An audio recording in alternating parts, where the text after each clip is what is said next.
Shri Venkateswara gold తాకట్టులో ఉన్న మీ బంగారాన్ని విడిపించి కొనబడును.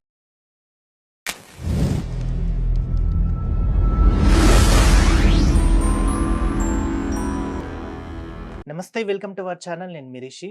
మహాలయ అమావాస్య రానున్న దగ్గరలో ఉంది. అంటే ఈ మహాలయ అమావాస్యలో ఏంటి ప్రత్యేకత? అసలు ఈ మహాలయ అమావాస్యని ఎందుకు జరుపుకుంటారు?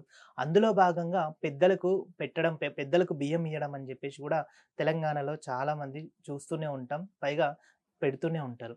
అసలు సంవత్సరానికి ఒక్కసారి వచ్చే ఈ మహాలయ విశిష్టత ఏంటి?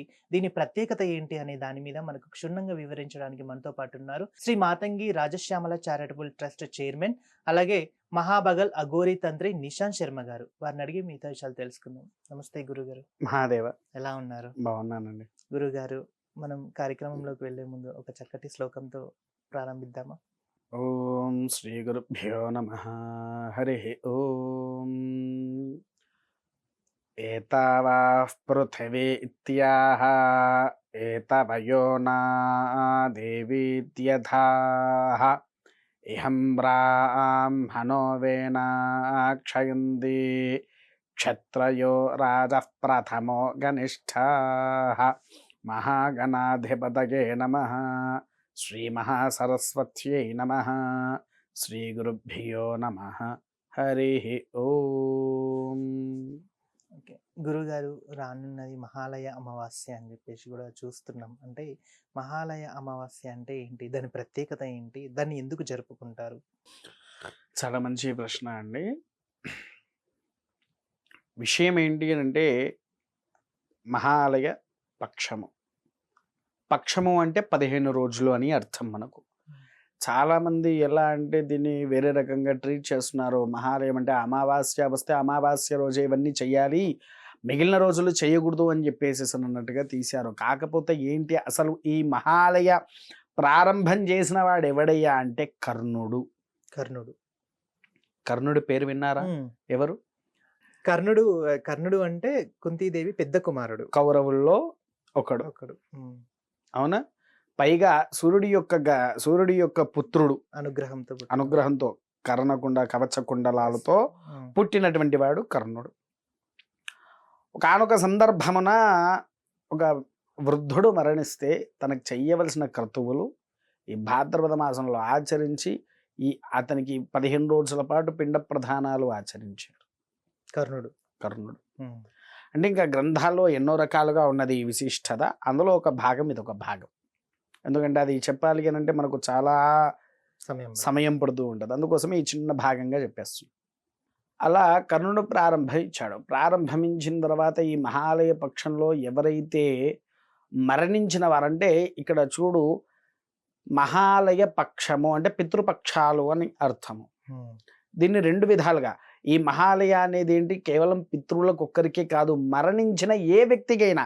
ఇప్పుడు కర్ణుడికి ఆ వృద్ధుడు ఎటువంటి సంబంధం లేనివాడు, కానీ ఆయన సంతృప్తి, ఆత్మ సంతృప్తి చెందడానికి కోసమై మహాలయాల్లో చేశాడు.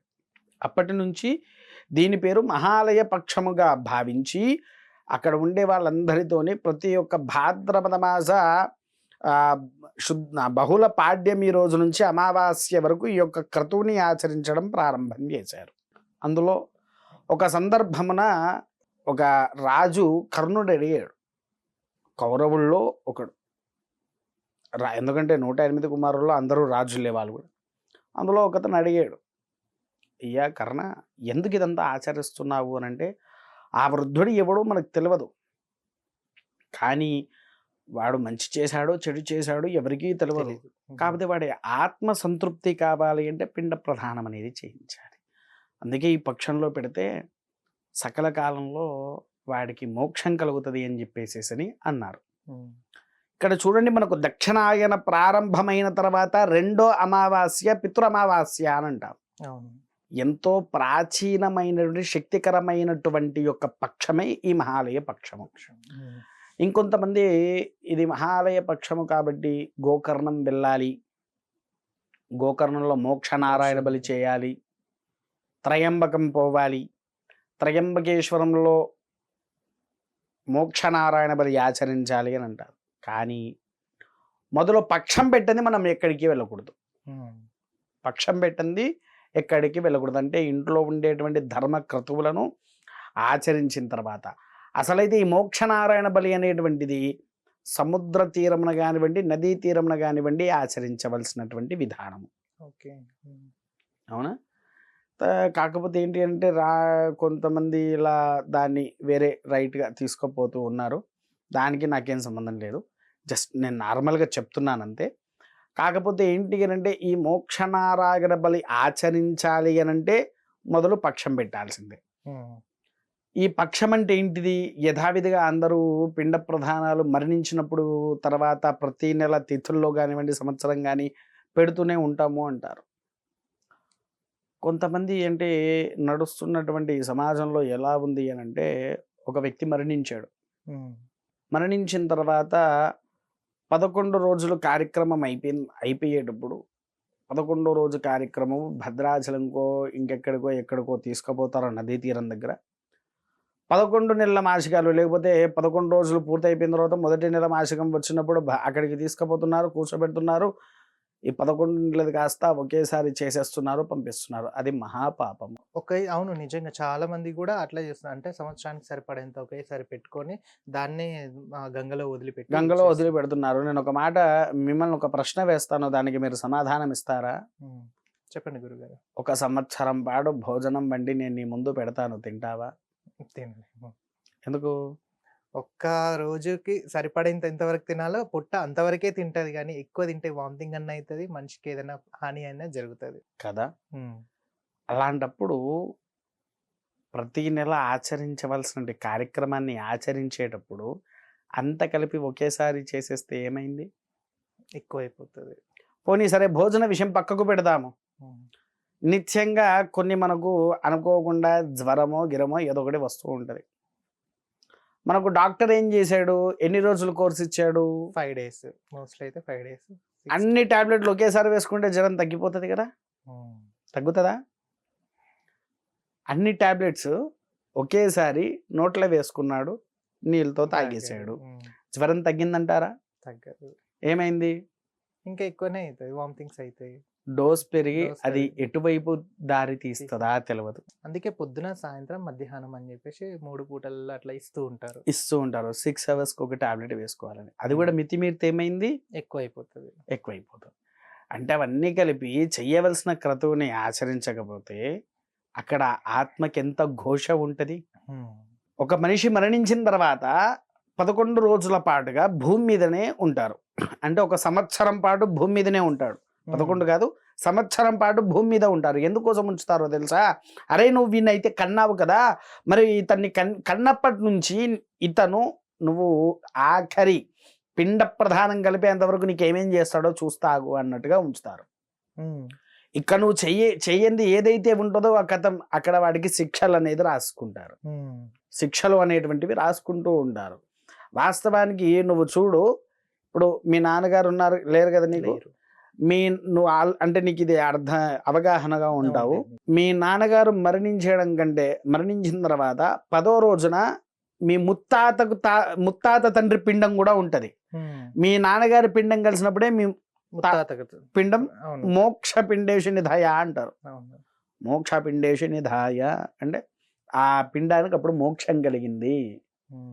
అంటే 3 పిండాలే, 4 పిండాలు పెట్టలేం కదా, పెట్టలేము. అవునా? అయితే ఇక్కడ ఏంటి అంటే ఈ 3 పిండాలకు ఈ పిండం అనేది మోక్షానికి, ఇంకా అది మళ్ళీ జన్మకు అర్హత పొందినవాడు. జన్మకు అర్హత పొందినవాడు.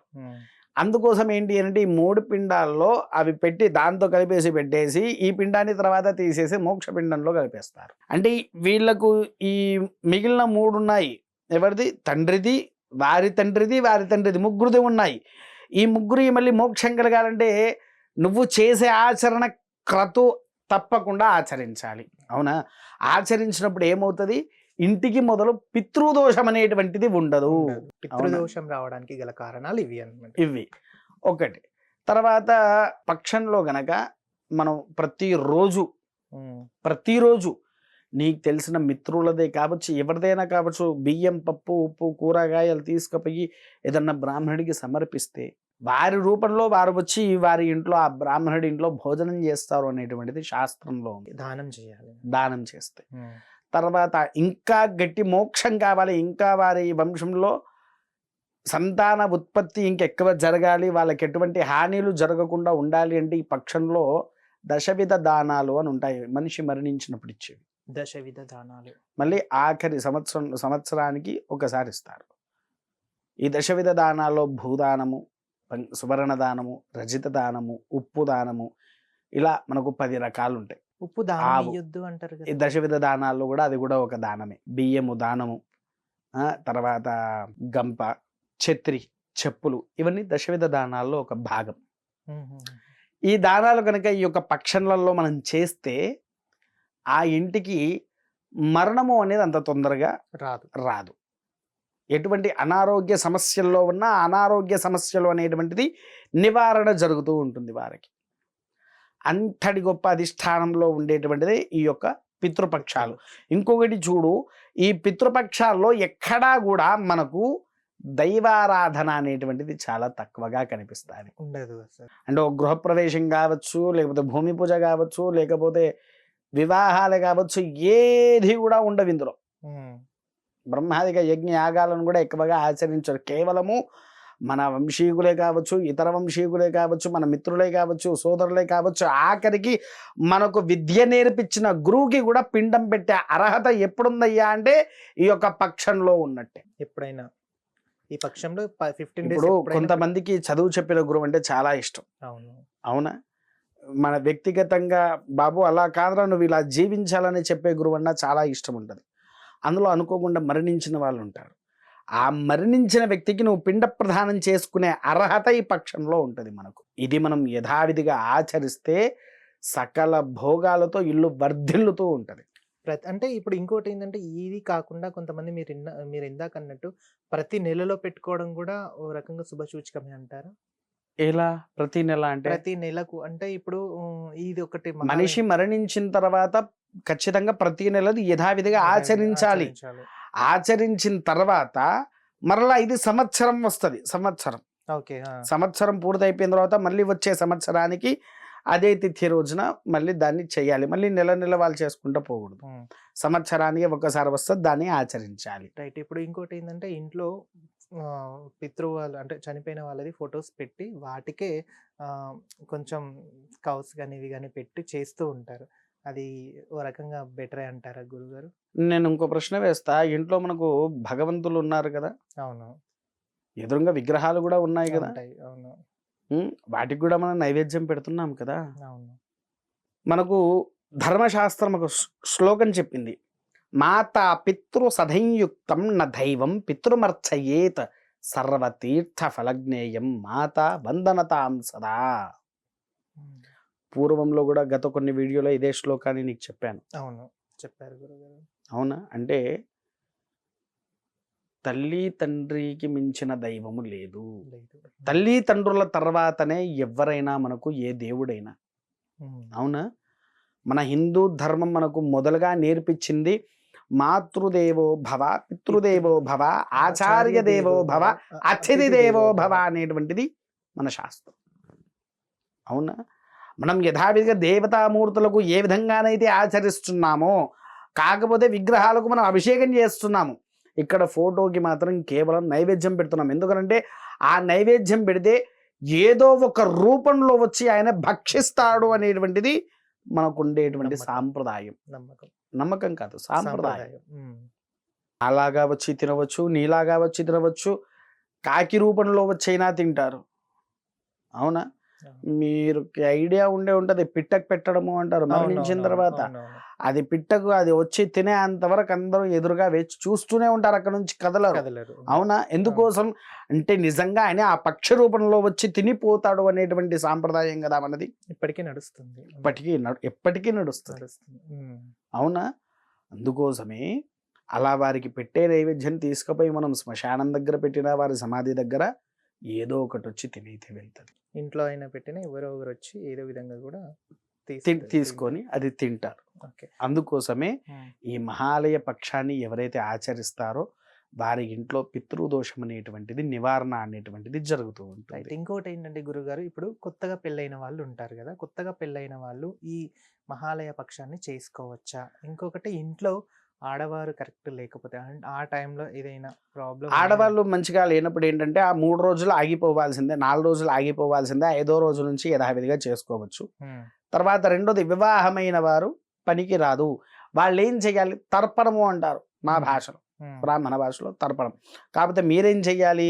బియ్యం, పప్పు, ఉప్పు, కూర, కాయ ఇలా అన్నీ ఉంటాయి కదా, అన్నిటినీ ఒక చాటలో పెట్టుకొని ఆ బ్రాహ్మణుడికి తీసుకుపోయి మీ నాన్నగారి పేరు మీద, అయ్యా ఇవి మా నాన్నగారి పేరు మీద, సో ఇలా ఇస్తున్నాము తీసుకోండి అని చెప్పి ఇచ్చేసేసి సంకల్పయుక్తంగా సంకల్పం చెప్పి మరీ తీసుకోవాలి. ఎందుకనంటే దాంట్లో మీ తండ్రి పేరు, తాత పేరు, ముత్తాత పేరు, అందరి పేర్లు వస్తూ ఉంటాయి. ఇంకెవరెవరున్నారో వాళ్ళ పేర్లు కూడా చెప్పేసేసి దాన్ని నువ్వు ఎప్పుడైతే బ్రాహ్మణుడికి దానం చేస్తావో అప్పుడు నువ్వు చేసిన పక్షము ఫలితం దక్కుద్ది. అంతేగాని పిండాలే పెట్టాలనేదైతే లేదు, ఈ బియ్యం తీసుకుపోయి ఇచ్చినా నడుస్తుంది. అక్కడ ఇంట్లో పెద్దవాళ్ళతో అయినా చేపించినా నడుస్తుంది, చేపియవచ్చు. ఓకే. ఈ పితృదోషాలు ఉన్న వాళ్ళందరినీ నేను కొన్ని చూశాను, ప్రత్యక్షంగా నేను కొంతమందిని చూశాను. వాళ్ళందరినీ గోకర్ణకు తీసుకెళ్ళి అక్కడ ఏదేదో పూజలు చేపించి అక్కడిక్కడ ఏదేదో చేస్తున్నారు. అండ్ నెక్స్ట్ ఇంకోటి నాకు తెలిసిన వాళ్ళు కూడా కొంతమంది చెప్పారనమాట. ఇది ఎంతవరకు కరెక్ట్ అంటారు? నిజంగా అక్కడికి వెళ్తే ఇదన్నీ దోషాలు అనేవి పోతాయి అంటారా? అంటే ఒకటి చెప్పాలి అని అంటే, గోకర్ణం అనేది పితృదోషానికి నివారణ అనేది నేను 100% చెప్తాను. కాకపోతే అది ఆచరించే విధానము, చేసే విధానము అన్నీ సక్రమంగా సాగాలి. ఎలా అంటారు? ఎలా అంటే, ఇందాక పూర్వము మనం ఒక పితృపక్షాల గురించి వీడియోలో ఒక విషయం చెప్పాను. ఏమని చెప్పాను? ఒకేసారి 100 కిలోల భోజనం తీసుకువచ్చి పెడితే నిండుద్దా? అవునా? 3 రోజులు జరగవలసినటువంటి పూజ 3 గంటల్లో చేసేస్తున్నారు. 3 రోజులు జరగాల్సిన పూజ, మోక్షనారాయణ బలి అనేటువంటిది 3 రోజులు అసలు ఆచరించేది. పైగా దానికి సామాగ్రిలో మండపం అనేది చాలా పెద్ద మండపం. పిండి దీపాలు ఉండాలి వాటికి. దీపాలు కూడా మళ్ళీ అవి ఎప్పటికెప్పుడు పిండి దీపాలు తీసేసి పక్కకు పెట్టి అన్ని కలిపి ఒకేసారి నిమజ్జనం చేయాలి వాటి పిండి దీపాలు. అది కూడా ఏంటి, గోధుమ పిండితో దీపాలు తయారు చేసి 32 దీపాలు పెట్టాలి అసలు మోక్షనారాయణ బలికి. 32. దీని పేరేంటి? మోక్షనారాయణ. మోక్షం ఎవరెవరి వల్ల వస్తుంది? ఈశ్వరుడు, నారాయణుడు, యముడు. మనిషి ప్రాణం తీసేది ఎవడు? యముడు. మోక్షాలను ప్రసాదించే వాళ్ళలో ఇద్దరైతే ప్రాముఖ్యత, ఈశ్వరుడు, నారాయణుడు. మోక్షం కలగాలంటే, అవునా? అయితే ఇందులో ఈ మోక్ష నారాయణ బలిలో ఏం చేయాలంటే, ప్రథమంగా పాదరస శివలింగాన్ని పెట్టాలి. పాదరస శివలింగం మండపంలో ఉండాలి. రెండవది యముడి ప్రతిమ ఉండాలి. యముడి ప్రతిమ ఆల్మోస్ట్ వెండిలో. మూడవది బంగారంలో వెంకటేశ్వర స్వామి ఉండాలి. ఆయన వెండిలో అసలు పెట్టకూడదు, ఎందుకంటే ఆయనే అలంకరణ ప్రియుడు. బంగారం అంటే ఇష్టం ఆయనకు, విన్నావా? అందుకోసం ఆయన బంగారంలో పెట్టి మండపారాధన గావించి, మండపారాధన పూజ 3 రోజుల పాటుగా ప్రతి 3 రోజులకు 32 పిండాలుగా వాళ్ళు తయారు చేసుకుంటూ పోతూ ఉంటారు. పిత, ప్రపితామహ, ప్రపితామహ అనేటువంటిది మనకు 3 ఉన్నాయి. తాత, ముత్తాత, తండ్రి ఉంటారు, అవునా? వీళ్ళలో మనకు తెలిసి తెలవక అయితే ఈ మోక్షనారాయణ బలి అసలు ఎందుకు ఆచరించాలి? ఇంట్లో అకాలంగా మరణించిన వారు, గుండెపోటు అయితే లేదు, మిగిలిన రోగాలతో శరీరము ఇబ్బంది పడి మరణించిన వారు, సూసైడ్ అటెంప్ట్ చేసుకున్నవారు, ఒక్కసారి ఆ ఇంట్లో మందు తాగి మరణించిన, ఉరి వేసుకొని చనిపోయిన రెండో వాళ్ళు కూడా ప్రారంభం చేస్తారు. ఆ మరణాలు ఆపాలి అంటే ఇది ఖచ్చితంగా మోక్షనారాయణ బలిని ఆచరించాలి. అంతెందుకు, ఇప్పుడు మనకు జాతక రీత్యలో మనము కుండలి చూస్తూ ఉంటాము. కుండలిలో మనకు ఒక విధి ఉంటుంది. ఏముంటది? సర్పదోషము, కాల సర్పదోషము, కుజదోషము, ఇవి ఉంటాయి. కుజదోషానికి పరిహారము ఏ బ్రాహ్మణుడు కాదు కదా, ఏ దేవుడు కూడా కనపెట్టాల. మీరు నమ్ముతారో నమ్మరు, రీసెంట్గా మాది ఒక అమావాస్యలో మా ఆలయంలో ప్రతి అమావాస్యకు అద్భుతమైన పూజలు జరుగుతూ ఉంటాయి. అందులో ఒక అబ్బాయి పాపం నా దగ్గరికి వచ్చాడు, మంచిగా ఉండి అన్నీ చేసుకున్నాడు. మీరు ఇంత బాగా చేస్తున్నారని మాకు తెలియదండి అని చెప్పేసేసని ఆ పిల్లవాడు చూసిన తర్వాత తన జాతకం ఒక్కసారి చూపించుకుంటా అని చూపించుకున్నాడు. చూపించుకున్న తర్వాత అప్పుడు అతను వేరే ఒక పర్సన్ దగ్గరికి వెళ్ళాడంట. ఒక లేడీ, ఆమె ఆస్ట్రాలజిస్ట్. ఆమె ఒక ఆస్ట్రాలజీ అండి. వెళ్తే ఆమె చెప్పింది, బాబు నీకు ఉన్నది భగలాముఖి పితృదోషము అని చెప్పిందంట. భగలాముఖి పూర్తిగా విన్నా, అంటే వింతగా ఉంది, వింతగా ఉంది. తర్వాత భగలాముఖి పితృదోషం అని చెప్పిందంట. రెండవది భగలాముఖి కుజదోషం అని చెప్పిందంట. రెండు ఉంటాయి గురుగారు ఇందులో. ఇన్ని సంవత్సరాల నుంచి వేదం నేర్చుకున్న మాకు కూడా తెలియదు నాయన, ఇంతగానం ఉంటదన్న విషయం నిజంగా నాకైతే తెలియదు. ఎందుకు అనంటే కొత్త కొత్త పేర్లు. వాస్తవానికి ఈ భగలాముఖి పితృదోషం ఎక్కడిదిరా బాబు, ఈ భగలాముఖి కుజదోషం ఏంటి, దశమహావిద్యలు ఏంటిది, ఈ పితృదోషాలు ఏంటిది, అసలు ఈ కుజదోషాలు ఏంటి? ఈమె చెప్పిందంట, నువ్వు గోకర్ణం వెళ్ళి మోక్షనారాయణ బలి చేసుకొని వచ్చిన తర్వాత నా దగ్గరకు వస్తే భగలాముఖి కుజదోష నివారణ చేపిస్తా అని చెప్పి వాడి దగ్గర 2-3 లక్షలు తీసుకోవచ్చు. 2-3 లక్షలు తీసుకోవచ్చు. నా అంచనా అంతే, అది నిజమా అబద్ధమా నాకు కూడా తెలియదు, నా అంచనా అంతే. తర్వాత ఒక రోజున ఆ పిల్లవాడు మళ్ళీ ఇదే విషయం టాపిక్ తీసుకువస్తే, అసలు నీకు ఇదంతా ఎవరు చెప్పారు నాన్న అంటే, ఫలానా పర్సన్, నేను పేరు రివీల్ చేయట్లేదు, ఫలానా పర్సన్ అని చెప్పేసేసి అన్నాడు. ఒకసారి కాన్ఫరెన్స్ తీసుకో అన్న. అమ్మాయి భగలాముఖి పితృదోషం అంటే ఉంటాయండి, మీకేం తెలుసని, అసలు నువ్వు ఎవరివని మాట్లాడుతున్నావు, నేను ఎవరో నీకు తెలుసా, నేను ఒక ఆస్ట్రాలజర్ని, నాతో నువ్వు ఇలా మాట్లాడతావు. వామ్మో అమ్మ నాకైతే ఏం తెలియదు తల్లి, నేను ఇగో మా అబ్బాయి కదా ఇలా ఇలా చెప్పాడు, కనుక్కుందామని చేశాను అంటే, కనుక్కోవడానికి చేసావా నువ్వు అన్నట్టుగా ఇంకో రకంగా మాట్లాడితే ఇంకా నాకు కొంచెం పిచ్చెళ్ళింది. అసలు నువ్వు ఎవరితో మాట్లాడుతున్నావో తెలుసా, నా పేరు ఇది. జాతకాల్లో పితృదోషం ఒక మనిషికి ఉన్నది అనేది నువ్వు ఏ రకంగా నిర్ధారిస్తున్నావో నాకు ఒక్కసారి బాబు కుండలి ఓపెన్ చేసి చెప్పు. అది ఇంకా భగలాముఖి అని చెప్తావా? వాస్తవానికి పంచమ స్థానంలో బృహస్పతి కానీ శుక్రుడు కానీ, నవమ స్థానంలో బృహస్పతి శుక్రుడు కానీ ఉంటే కుండలి ప్రకారంగా వాడికి పితృదోషం ఉన్నది అని అంచనా, అంతే. అది కూడా నిజంగా అని చెప్పాము. అంచనా అంటే గ్రంథాల్లో కూడా దీన్ని మనం ప్రకారంగా తీసుకొని చెప్పవచ్చు అనేటువంటిది చూపించారంతే. ఆ రకంగా పితృదోషం ఉంటుంది. కానీ పుట్టిన ప్రతి ఒక్కడికి పితృదోషం ఎందుకు ఉంటుంది? పుట్టిన ప్రతి ఒక్కరికి అయితే ఏముండదు. పుట్టిన ప్రతి ఒక్కరికి స్త్రీ శాపం ఉంటుంది. నువ్వు ఎలా చెప్తున్నావు? చిన్నగా అమ్మ కడుపులో నుంచి వచ్చిన వాళ్ళకి కూడా ఎలా ఉంటుంది గురుగారు? అంటే ఇప్పుడు మనము ఒక్కటి దయచేసి అందరికీ దండం పెట్టి విజ్ఞప్తి చేసుకుంటున్నా, చెప్పేది ధర్మంగా చెప్పండి. ఏదో వ్యాపారం కోసం మీడియాలోకి వచ్చాము, వ్యాపారం చేద్దామంటే, నేను నిజంగా నా కళ్ళ ముందు జరిగింది చెప్తున్నాను. మా వరంగల్లో ఒక డాక్టర్ ఉన్నాడు, తను ఒక సైకియాట్రిస్ట్.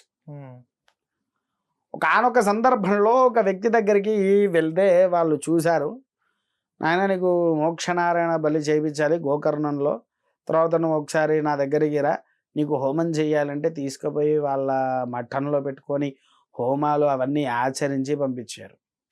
అనుకోకుండా మా చెల్లెకి ఏదో చిన్న హెల్త్ ఇష్యూస్ వస్తే సైకియాట్రిస్ట్ దగ్గరికి వెళ్తే, మేము ఫలానా దగ్గరికి వెళ్ళామండి, మేము ఇలా చేయించాము, నాకు అసలు ఈ పితృదోషం ఉందా చూడండి అని చెప్పేసి అని నాకు చెప్తే నేను జాతకం చూసా. మీకు అసలు పితృదోషం ఎక్కడుంది, లేనే లేదు కదా మీకు, మీరు యాగం ఎందుకు చేయించారు అని చెప్పేసి అన్న. ఇదంతా నేను చెప్పిన తర్వాత ఆయన ఎవరి దగ్గరికి వెళ్ళాడో నాకు చెప్పాడు. ఓహో నువ్వు వారి దగ్గరికి వెళ్ళావా, సరే మంచిది అని చెప్పినా బయటకు వచ్చేసిన. ఎందుకంటే ఆ వ్యక్తి నాకు బాగా తెలిసిన వ్యక్తి, నాకు దగ్గర వ్యక్తి. నాకు తెలిసిన వ్యక్తి, దగ్గర వ్యక్తి. అంటే మనం చెప్పే వాటిల్లో కూడా ఒక ధర్మం ఉండాలి అని నేను అంటున్నాను. ఏదో మనకు నచ్చిందల్లా చెప్పుకుంటూ పోతూ ఉంటే మన మాటలు అందరూ వింటున్నారు కదా అని రేపు తర్వాత ఏమవుతుందనంటే, మీరు చెప్పే వాటి వల్ల అసలైన వాడు ఏదైనా చెప్తే అది నమ్మలేకుండా పోతూ ఉన్నారు. మీరు నమ్ముతారో నమ్మరో, ఒక్కసారి మా ఊర్లో చూడండి, నేను పూర్వంలో ఒక శివాలయంలో ప్రధాన అర్చకుడిగా పనిచేశా. నేను నా ఆలయం సొంతంగా నేను కట్టుకునేంతవరకు. అప్పుడు నేను ఆ ఆలయంలో ఉన్నప్పుడు ప్రతి ఒక్క భక్తుడికి నానా ఈ విధంగా వెళ్ళాలి, ఈ విధంగా ఉండాలి, ఇలా రావాలి దేవాలయంలో, ఇలా ఉండాలి అనేది ఏవైతే చెప్పానో ఏది 10 సంవత్సరాల కిందట ముచ్చలేదు. 10 సంవత్సరాల కిందట నేను భక్తులకు ఏవైతే చెప్పానో ఇప్పుడు మీడియాలో మొత్తం అవే వస్తున్నాయి. 10 సంవత్సరాల ముందే చెప్పిన మీరు ఇప్పుడు అదే వస్తున్నాయి. అవే వస్తున్నాయి. వాళ్ళందరూ ఒకప్పుడు ఈ అయ్యగారు చెప్తే మనం పట్టించుకోలేదు, టీవీలో ఈయన చెప్పినవి చాలామంది చెప్తూనే ఉన్నారు కదా, మనం ఆయన నిజంగా పట్టించుకోలేదు అనే భావన ఇప్పుడు వాళ్ళకి కలుగుతుంది. ఒక దేవాలయానికి రావాలంటే సాంప్రదాయ దుస్తువులు ఉండాలి, ఆడవాళ్ళు జడ వేసుకోవాలి, ఇలాంటి ఎన్నో కండిషన్స్ నేను పెట్టేటివాడిని దేవాలయంలో. మీరు నమ్ముతారో నమ్మరో, ఫైన్ షర్ట్ మీద వచ్చిన ఆడవాళ్ళను కూడా అమ్మ మీరు దయచేసి గుళ్ళో నుంచి వెళ్ళండి, చీర కట్టున కానివ్వండి, పంజాబీ డ్రెస్న కానీ రండి అని చెప్పేటివాడిని, మొహమాటం లేకుండా. ఎందుకంటే ఒక ధర్మ ప్రకారంగా దేవాలయానికి వస్తే ఆ భగవంతుడి యొక్క అనుగ్రహం మనం పొందుతాము. మన వస్త్రధారణ అసభ్యంగా ఉండేసరికి చూసే వాళ్ళకు కూడా అసభ్యంగా చూస్తూ ఉంటారు. ఎందుకంటే ఒక దేవాలయంలో ఉన్నాం కాబట్టి ఆ విషయంలో మాట్లాడగలుగుతున్నా. అంటే మనం ఏదైనా సరే ధర్మబద్ధంగా పోదాము, ధర్మంగా చెప్పుదాము, ధర్మాన్ని ఆచరిద్దాము. ఆ ధర్మం నిన్ను కాపాడుతుంది, నన్ను కాపాడుతుంది. అవునా కాదా? అందుకోసం ఏంటి, ఈ మోక్షనారాయణ బలి కూడా మనము సముద్ర తీరంలో, నదీ తీరంలో ఆచరించాలి. అయితే గోకర్ణమే ప్రాముఖ్యత ఏంటి అనే విషయంకి వస్తే, గోకర్ణంలో మీరు ఇది వినే ఉండొచ్చు, రావణాసుడు ఆత్మలింగాన్ని తీసుకొని వస్తాడు. ఆత్మలింగాన్ని తీసుకువచ్చేటప్పుడు ఎవరిని పిలుస్తాడు? ఆయనే వినాయకుడు ఒక గొడ్లగాబరి వేషంలో ఉంటాడు. అవునా? పిలిచి చేతికిస్తే నేను సంధ్యావందనం మార్చుకొని వస్తాను, ఆయన దగ్గర పెట్టుకో అంటాడు. ఆయన వెళ్ళి స్నానం చేసి ఇట్లా ఒక మునుగు మునిగేసరికి సంధ్యావందనం కూడా ప్రారంభం చేయకముందుకే నువ్వు వస్తున్నావా రావట్లేదా అని 3 సార్లు పిలుస్తా, రాకపోతే కింద పెట్టేస్తా అంటాడు. అవునా? ఆయన కింద పెట్టిన చోటనే తెలిసిందే ఆ గోకర్ణం. భూకైలాసం అంటారు కింద, అంటే భూకైలాసం అని కూడా దాని ఇంకో పేరు అంటారు. మీరు చూడండి, గోకర్ణం వెళ్ళినప్పుడు లోపల చేయబెట్టి మనం లింగాన్ని ముట్టుకొని ఇస్తారు. కాకపోతే ఆ ఆకారం అక్కడ ఆవు చెవు రూపంలో ఉంటుంది, అందుకే దాని పేరు గోకర్ణం కింద మారింది. ఆవు చెవు ఎలా ఉంటది? కర్ణ అంటే ఏంటి? చెవు. చెవు. గో అంటే ఆవు, గోకర్ణ. అది ఆ వృత్తంలో వస్తుంది ఆ స్థలం. అక్కడ ఆ ఆకారంలో వచ్చేసరికి నువ్వు లోపల చేపెడితే ఇంత చిన్న శివలింగం తాకుంది. ఆ గోకర్ణం ఒక ప్రత్యేకత. అంటే ఇక అప్పుడు ఆ యొక్క రావణాసుడు ఎంత లేపినా లేవకపోయేసరికి అందులోంచి శివుడు ప్రత్యక్షమై నా కుమారుడు చేసిన దానికి ఇక్కడికి ఎవరైనా వచ్చి మోక్షనారాయణ బలి ఆచరిస్తే వాళ్ళకు నివారణ అనేది జరుగుతుంది అని. అయితే ఇప్పుడు ఈ మోక్షనారాయణ బలి అక్కడ ఎలా జరుగుతున్నది అని అంటే, ఎవరికి వాళ్ళు మఠాలు పెట్టుకున్నారు. అక్కడ ఎవరికి వారు మఠాలు పెట్టేశారు. మఠాలు పెట్టేసి ఒక్క పర్సన్కి ఇంత అన్నట్టుగా పెట్టారు. ఇది పూర్తిగా విను. అది సముద్ర తీరంలో జరుగుతుందా? కాదు, వీళ్ళ మఠంలో జరుగుతుంది. వీళ్ళ మఠంలో జరిగితే మోక్షం ఏడగలుగుతుంది. వినండి పూర్తిగా, ఇందులో ఇంకో హైలైట్ ట్విస్టులు ఉన్నాయి. వీళ్ళ మఠంలో జరుగుతుంది. వీళ్ళ మఠంలో వీళ్ళు ఏం చేస్తున్నారు? నువ్వు వెళ్ళావు, నువ్వు వెళ్ళేసరికి అక్కడ పూజ సామాగ్రి సిద్ధంగా రెడీగా ఉంటుంది. నువ్వు వెళ్ళిపోయాక మళ్ళీ నేను వెళ్ళేసరికి ఆ పూజ సామాగ్రినే అక్కడ రెడీగా ఉంది. ఎంగిలవుతుంది కదా. మళ్ళీ వాటి మీద పెట్టిన ధోతులు అయ్యగారికి దానం చేసేయాలి. అక్కడ ఆ అయ్యగారులకు దానం ఇస్తే వాళ్ళు ఏం చేస్తున్నారు? అది తీసుకుపోయి మళ్ళీ అదే మఠంలో వేస్తున్నారు, డబ్బులు పట్టుకొని ఇంటికి పోతున్నారు, మళ్ళీ అదే పూజలో వాడుతున్నారు. ఇది తప్పు కదా గురువు గారు. నిజానికి చెప్పాలంటే అసలు ఒకటి యూజ్ చేసినది మళ్ళీ ఇంకొకటికి యూజ్ చేయకూడదు. ఏదైనా ద్రవ్యాల రహితంగా ప్రతి ఒక్కటి అక్కడ కొత్తదే ఉండాల్సింది. అంటే ఇదంతా మనం ఒక వ్యాపారం చేస్తున్నట్టే కదా. అంటే ఇంకా చెప్పండి, ఇక దీనివల్ల మీకు మోక్షనారాయణ బలి కోసము గోకర్ణమంత దూరం పోయి మనం అంతగనం ఖర్చు పెట్టుకొని చేసిన దానికి ఫలితం పొందావా? పొందలేదు, రాదు కూడా అసలు. ఇంకా రానప్పుడు ఈ గోకర్ణాన్ని వృద్ధి చేసినందుకు అద్భుతం. చాలా చక్కగా చెప్పారు గురుగారు. Thank you so much. Mahadeva.